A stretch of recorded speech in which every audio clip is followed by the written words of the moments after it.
সকলকে আমার আন্তরিক শুভেচ্ছা ও অভিনন্দন জানিয়ে আজকে আমি আলোচনা করব বোটানিক্যাল মেডিসিন অর্থাৎ যেগুলো হার্বাল মেডিসিন অর্থাৎ অল্টারনেটিভ সিস্টেম অফ মেডিসিন, সেটা হোমিওপ্যাথি হতে পারে, আয়ুর্বেদা হতে পারে, ইউনানি সিদ্ধা এবং ফার্মাকোগনোসিক্যাল মেডিসিন, যার নাম হচ্ছে অ্যাসিলিয়া মিলিফোলিয়াম।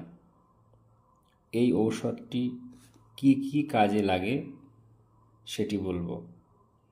গ্যাস্ট্রো ইন্টেস্টাইনাল সিমটম অর্থাৎ তোমরা ডাইজেস্টিভ সিস্টেমের জন্য এটা দিতে পারবে, ফ্ল্যাটুলেন্সের ক্ষেত্রে দিতে পারবে, ডায়রিয়ার ক্ষেত্রে দিতে পারবে, অ্যাবডোমিনাল পেইন সেক্ষেত্রেও দিতে পারবে, অ্যাবডোমিনাল ইনফ্লামেশন সেক্ষেত্রেও দিতে পারবে। তারপরে যদি কারোর পাইলস হয় সেক্ষেত্রে, অর্থাৎ অর্শ হয় সেক্ষেত্রেও দিতে পারবে।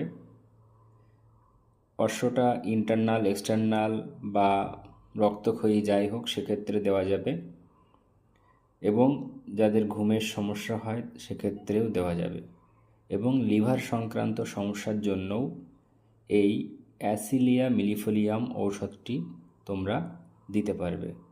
তো খাওয়ার ডোজের কথা যদি তোমরা বলো তাহলে সেক্ষেত্রে প্রাপ্তবয়স্ক যারা তাদের ক্ষেত্রে 8-10 ফোঁটা করে দিতে পারবে দিনে 2-3 বার খালি পেটে।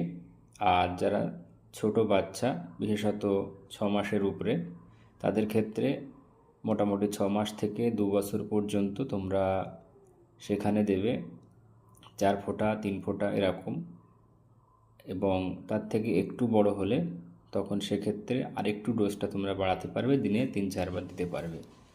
তো এটাই ছিল বলার।